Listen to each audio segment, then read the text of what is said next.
Welcome to the Arrive Podcast, the U.S. Immigration Law Podcast for Canadians.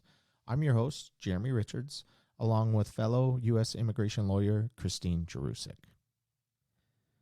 Today we're going to be discussing the TN visa degree requirements as they're laid out in the professions list under the USMCA, which was formerly the NAFTA Free Trade Agreement. And how to look at the professions list and determine whether or not you're qualified, and try to explain that to the best of our ability. So when you're looking at the NAFTA professions list, there are certain degrees and requirements that are laid out for each profession. Each one has right beside it a list of information as to what it takes to qualify for that occupation. It could be a degree. It could be experience, it could be a combination of a degree and experience, or it could be a license to practice that profession as well. And in general, there are 4 different types of education that you're going to see under the profession list. One is a bachelor's degree. Another is a diploma. Then there's also a certificate. And then there's also a Licenciatura degree. And we're going to discuss what each one of those means under the USMCA. So the first one is a bachelor's degree. I think this one's, it seems like it's the easiest one, but there's some intricacies with a bachelor's degree because it depends on where you got that bachelor's degree. So if we're talking in general about a bachelor's degree under the USMCA, a bachelor's degree is a 4-year degree that was earned in North America, a 4-year North American degree. Typically, a 4-year U.S. degree, 4-year Canadian degree, a 4-year Mexican degree is going to meet the requirement for a bachelor's degree. The bachelor's equivalent, typically of a bachelor's degree in Mexico, is a licenciatura degree. So, a problem arises when you don't have a degree from North America. Right. What do? Your degree's from India or Pakistan. Those are probably the 2 that we see the most. Why? Because they're 3-year degrees oftentimes and not a 4-year degree. And even Canada has a lot of programs that you can get a 3-year bachelor degree in. So you have to be careful. You may not qualify. If you only have a 3-year degree, you don't meet the requirement for a bachelor's degree for a TN in the U.S. And the issue comes when an individual wants to combine their experience and their education to say that they have a bachelor's degree. Or 2 different degrees even. A master's degree and a bachelor's degree, a 3-year bachelor's degree may not equate to a bachelor's degree for the purpose of a TN. And unlike the H-1B visa, under the H-1B visa, you can use a formula where you can combine your education and experience to equate to a bachelor's degree. You also can only rely solely on your experience. And they do a 3-year to 1 calculation.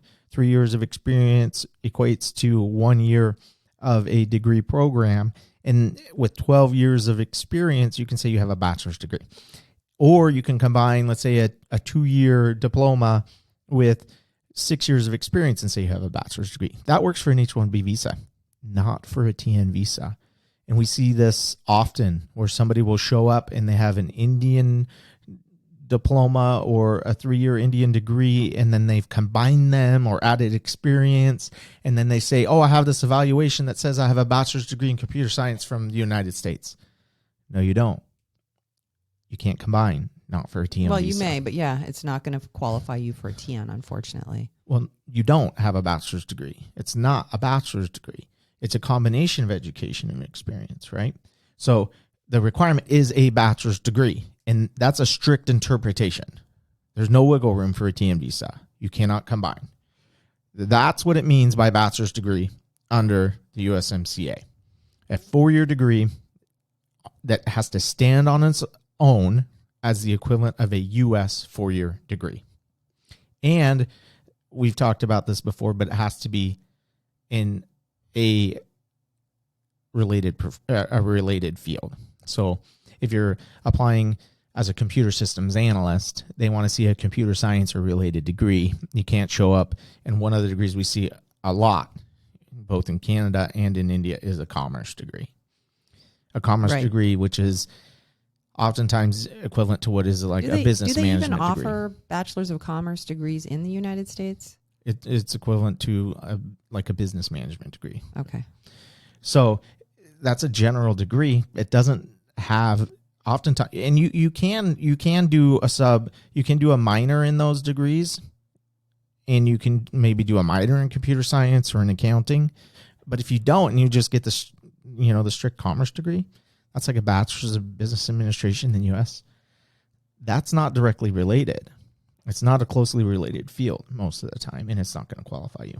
So you need to make sure that you have that 4-year degree that on its face, it stands alone as the equivalent of a U.S. 4-year degree in a closely related field. The next one, a diploma. And this one comes up often as well, because you can get a diploma in any country of the world. They offer diplomas all over the place. And they offer diplomas for 1 year, 2 year, 3 year, all sorts of durations.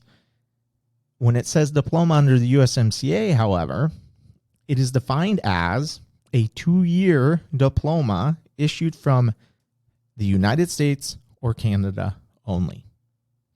A 2-year diploma from US or Canada only. We see a lot of 1-year diplomas that are from, again, India, Pakistan, these other countries. Doesn't qualify. It has to be a 2-year diploma issued from the United States or Canada only. And the other one that kind of piggybacks on that is a certificate. It has to be a 2-year certificate. When it talks about certificate, a certificate is only from Mexico.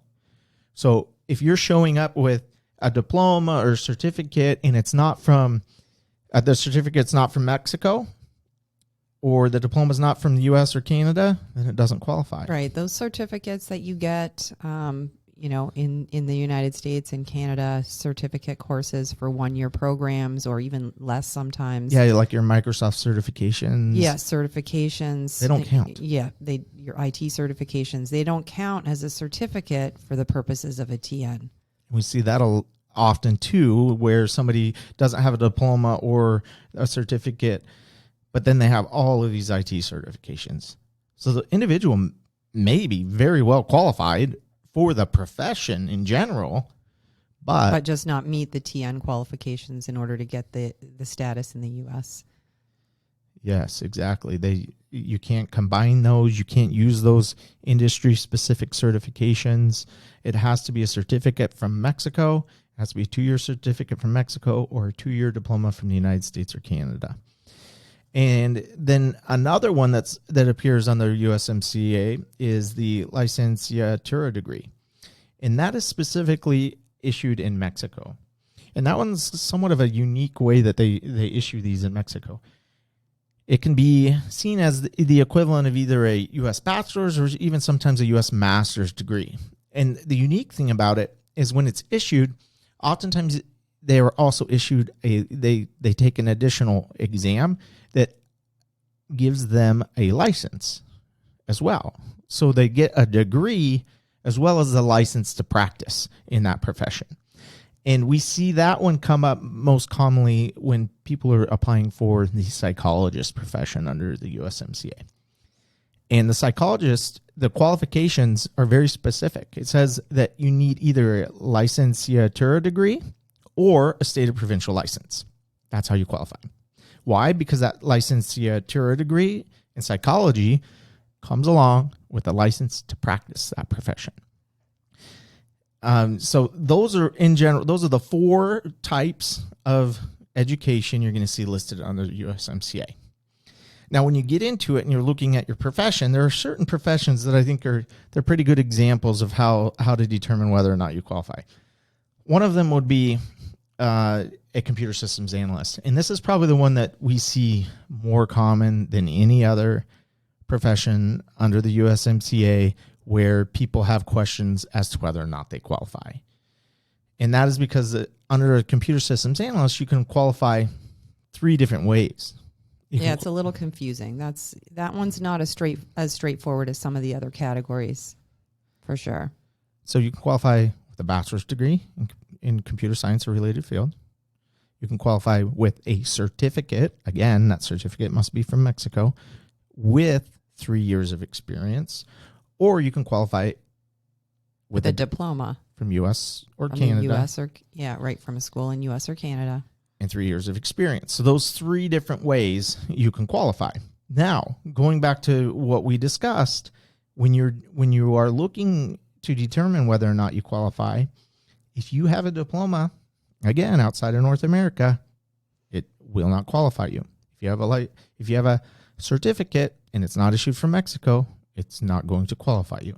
And this is very frustrating for computer professionals because for all intents and purposes, there are many computer professionals out there that may have not obtained a formal education. They have years of experience. Maybe they self-taught. Maybe they took all of these industry-related certificates and courses. You got to keep in mind too, when this thing was drafted, there wasn't a lot of computer professions out there. So, there's a lot of IT people that are trying to fit into one category, and the qualifications for their specific area of IT may not match up with what they're expecting for a systems analyst, but that's really the only way to get in on a TN. So, it can be confusing and frustrating, but, the best thing to do is just have an attorney take a look at your qualifications before you go to the border and make sure that you actually meet them. And so you don't face a denial. And believe it or not, those CBP officers that are reviewing your credentials don't always make the right decision. I talked to a gentleman actually this morning who said that he had a TN visa as a computer systems analyst in the past. He's from India. I said, well, what are your qualifications? And he said, I have a 3-year diploma and I have a 1-year certificate. He said, yeah, I was able to get a H-1B visa before, and then I was also able to get a TN visa. Unfortunately, his qualifications don't match what would qualify you for a computer systems I must have talked to the same USMCA. guy yesterday because I had we talk to him all the time. The same call with a gentleman who has a 3 years bachelor degree in computer science, but he doesn't qualify for computer systems analyst, and yet he's been in the United States for 15 years you see him on a TN, and was ready to go back to the border to apply again. Or they have gone back and they were it. refused, and they don't understand why, because they've been on a TN visa for years in the U.S. Well, unfortunately, sometimes they don't catch it. The officers maybe not very experienced, and they admit somebody. And then you go back, and another officer who really knows the USMCA and qualifications will revoke your visa or deny you for a future visa. This individual is now looking for an e-visa. So he has another path, but the point is, my individual has to fire the lawyer that advised him that he was qualified first before he could move forward to apply as a management consultant, which he actually qualifies for. And not to mention this law firm in Canada that deals with visas, or so they say, but we see this all the time, where they're advising people that they qualify and they don't, and they go and get refused. So very frustrating when you get bad legal advice. And I've talked about this before, but the most common reasons we see people get denied for a TN visa is, one, they just straight up don't qualify and they should have never qualified or never applied in the first place. And you can talk to us, and typically within a 5-minute conversation, we can determine whether or not you qualify. The second is the paperwork was wrong, right? You saw this, right? You've seen this twice actually recently, where the person was applying under computer engineer, computer systems analyst, both professions at once. Yeah, their employer insisted that was what they were going to call them in the support letter, computer systems analyst, with the internal title of software engineer too. 2 different professions. So this individual's highly qualified, but that's a paperwork error. They're highly qualified for either of those professions, but that's not a category under the TN. If you get a forgiving officer, they may admit you, but the ones I know will use that as a reason to turn you away no matter how qualified you are. Actually, so that gentleman's at the border right now as so we hopefully speak. He gets through. But that's the second reason you have bad paperwork. And the third, and we see this just as often, is bad legal advice. And that's what we're just talking about. People that should not be advising on these issues, or they aren't even attorneys, right? Yeah, a lot of Canadian firms hire what's called consultants, immigration consultants, and they're licensed to practice U.S. They're immigration licensed law. in Canada to advise on Canadian immigration law, but the Not U.S. doesn't have immigration. immigration consultants that are qualified to advise you on U.S. immigration law. So got to be careful. Yeah, and so those are three of the reasons we see these denied. They're bad advice is very common, unfortunately. So outside of computer systems analysts, we also deal a lot with management consultants, and this can also be a problematic one to determine whether or not you qualify. And we're not going to get into the weeds on what is and what isn't a management consultant, because that's an entire discussion for another day as to whether or not you're actually a management consultant. Everyone thinks they are one, but very few actually are. But the qualifications are similar to a computer systems analyst. You can qualify three different ways. One is you can have a bachelor's degree, or you can have 5 years of experience as a management consultant, or you can have 5 years of experience in a specialty related to a consulting agreement. So this adds into another level of determining your qualifications under a TN visa, and that is experience. People like to present their experience on a resume or a CV. The problem with the resume or CV is that they're self-serving. You can put whatever you want on those documents. That's not probative evidence. Or their LinkedIn profile. Just tell them to look at my LinkedIn. Just tell them to look at my resume. Well, unfortunately, that's self-serving. Right. You can put whatever you want on that. So the only evidence that they're going to accept at a port of entry or the border, or even with USCIS, of your experience is what they call a former employer letter.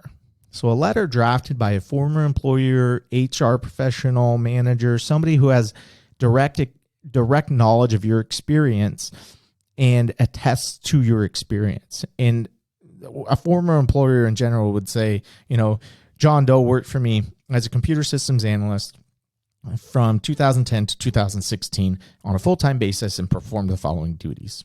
Signed, HR manager. That letter would be printed on letterhead and presented as evidence that you actually performed that job for that duration. Do they need an original of that letter? They can show up with a copy. Most border officers will take a copy. They're not as strict with an original former employer letter. They love to have them, though. Mm-hmm. So in most scenarios, we say show up with an original. Yeah, if you can get the original, get the original. If not, and you're in a bind for time, I've seen most of the time they're going to accept a copy of that. So when you're determining whether or not you qualify for a management consultant, it can become problematic because of that. A lot of management consultants, or people that call themselves management consultants, rely strictly on that experience. So you need to make sure that you're presenting that experience properly in order for the border to accept it. And one last profession that we see people have issues with on a regular basis is a hotel manager. That's because that's the only profession in the list that actually specifies which degree, what your concentration of your degree needs to be in. And that's another combo one, right? You can have a degree in a hotel or restaurant management, a bachelor's degree, or you can also have a certificate or diploma plus 3 years experience. But it has to be specifically in cannot be closely related. Hotel management, right? And all other professions say you could be closely related except for that one, yeah. Hotel manager. It has to be in hotel management. We've actually I've talked to at least 2 or 3 individuals that have been denied recently because of that. Because one of them, they hired the wrong law firm. They would have been able to identify this individual. He was a Mexican citizen, actually. They would have been able to identify really quickly that he didn't qualify. They sent me the denial from U.S. Citizenship and Immigration Services, and I read over it. And it said, oh, you're trying to qualify based on your experience and your certificates in the field. Wrong answer. That's an easy denial. He didn't have a degree specific to hotel or restaurant management. He was trying to combine education and experience and certificates. That doesn't work for a TN visa. And any attorney that knows what they're talking about when it comes to USMCA professionals will be able to identify that quickly, and they could have saved themselves a lot of time and money by doing it properly in the first place. The last thing that the last thing that we need to discuss there is what do you present at the border when you do this as proof of your education or your experience? And when you're going to present this application at a port of entry, they require that you bring your originals.